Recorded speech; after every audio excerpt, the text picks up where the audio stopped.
So we're raised to believe that change is hard, change is difficult. But one of the things I've also found, particularly with myself, I don't know if this is true for everyone else or not, but for me, I feel like in order to make a change, I have to choose a change that is inherently difficult to surmount or to keep up with. Something that is, so above and beyond that it makes my life more difficult than it does actually make me feel more positive about myself. And I just wanted to say that that's not true. It takes 8 weeks for you to notice and like 21 weeks for other people to notice. No matter what you do, the timeline's the same. And I actually may not be quoting that quite correctly. It's out there. You can find it. It's something like that. The point being, everyone else is going to take much longer to notice than you would really like. So if they're going to take a long time to give you accolades anyway, and that's an ego thing, by the way, then you don't necessarily have to choose running a triathlon or losing 300 pounds. If you want to, oh my God, if you want to, you are amazing, and I give you a million props because you are so much stronger than I could ever be. But if you're like me and you're a person who can't do that, that's okay. Making small changes, little changes, changes that to other people would seem insignificant, if that seemingly insignificant change is going to have a positive effect on your life, then baby, please go for it. It doesn't matter what it is. You don't have to do something huge. Just do something for you that is going to make a difference. Well said. So, one of the things that we want to talk about now is, again, adding the body component. So this skin suit that you have is all enclosed. And I want you to know that this is one of the things about emotional regulation. DBT has 4 components. It has a mindfulness component where it actually teaches you mindfulness versus meditation, and which is nice because I struggled for years with trying to figure out what mindfulness and meditation was and read a whole bunch of books and still couldn't figure it out. Dialectical behavioral therapy was the only information that I received where I could actually figure out how to apply mindfulness step by step. So I found that to be really, really helpful. And the second component to dialectical behavioral therapy is emotional regulation. One of the things that's most important to finally obtain in your life is the ability to regulate your emotion and not swing too far to the left or too far to the right. So the idea is, or up and down, however you want to do it.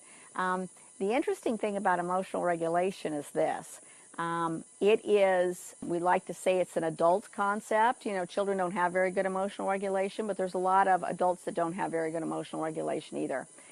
The ability to accept bad news and to either not fall apart and, into a heap onto the carpet or not to run screaming from the room is an incredibly important life skill. So because we're all going to get bad news, we're all going to have terrible things, again, in our realm of existence that happens, and emotional regulation is really important, as long as we also have then the third component of DBT, which is distress tolerance. And distress tolerance is actually a skill and it's a set of skills that it takes about 6 weeks to teach, and we're going to actually come back to you week after week, and we're going to give you new skills to actually be able to apply to be able to create that life worth living that you want and that positive life that you want. So in the emotional regulation section, one of the things that it talks about that I particularly am fond of is what we eat, what we drink. All of what we put in our mouth affects our brain because we're in this encapsulated skin suit.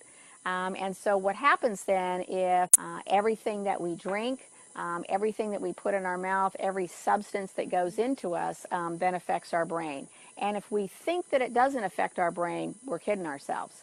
So one of the things that I have found to be most helpful, at least in my environment here, is we eliminated sugar. And people always say, oh my God, how can you possibly do that?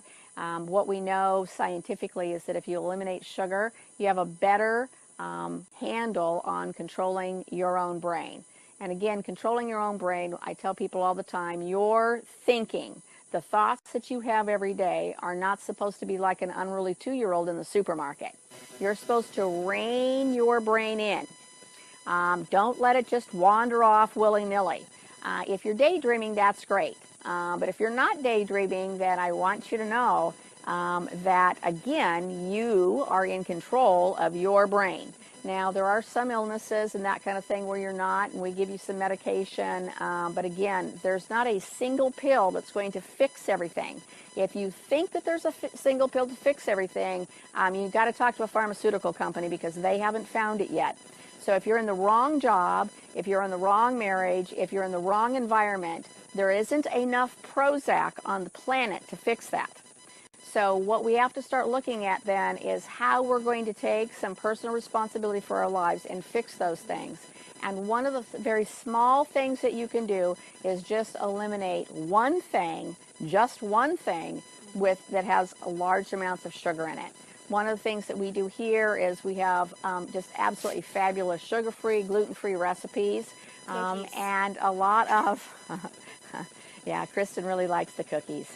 They're sugar-free and they're gluten-free. It's a peanut butter chocolate chip cookie that we have that's absolutely fabulous. Nobody's ever been able to tell that they're sugar-free or gluten-free. And they're not calorie-free, but again, it's about trying to regulate your emotion, and you do that with brain chemistry or with, again, positive brain chemistry and appropriate brain chemistry. It gets much easier. So if you can eliminate one thing, one of the things that I gave up years ago was Dove's chocolate. And I gave up chocolate, that kind of milk chocolate, because it's a very big trigger for my brain. Science is very clear that sugar and cocaine actually attach to the same receptors in your brain. That's very, very true. And you can try to beat up science all you want, but the bottom line is with a SPECT image or with a PET scan, you give people cocaine or sugar and the same areas of the brain light up. So, fun fact, go ahead. Sugar actually lights the brain up more than cocaine does. If you look at the image of cocaine on the left and sugar on the right, sugar is brighter. It is worse than crack for your brain, and it triggers the body and the brain's inflammatory response, which is what makes you feel like crap. Yeah. So I wasn't actually going to tell them that because I just thought that it would just make it worse. But the bottom line is, that's okay. The bottom line is that, again, if you can just start on that path, it doesn't have to be all or nothing. It doesn't have to be black and white. It needed to be black and white for me because every time I ate chocolate, I was triggered. And I needed to be able to give up being triggered all the time. It also eventually got so it made my joints hurt. I wake up most mornings and I feel like I'm about 38 or 40. I'm significantly older than that. But in my head, I don't ever feel my own age. And part of that is because I believe in the mind-body connection.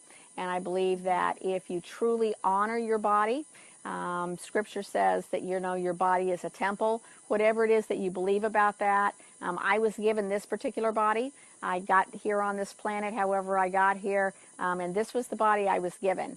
And I can, again, run it into the ground and I can abuse it. And then I can start taking lots of pills and try to figure out what's wrong with it.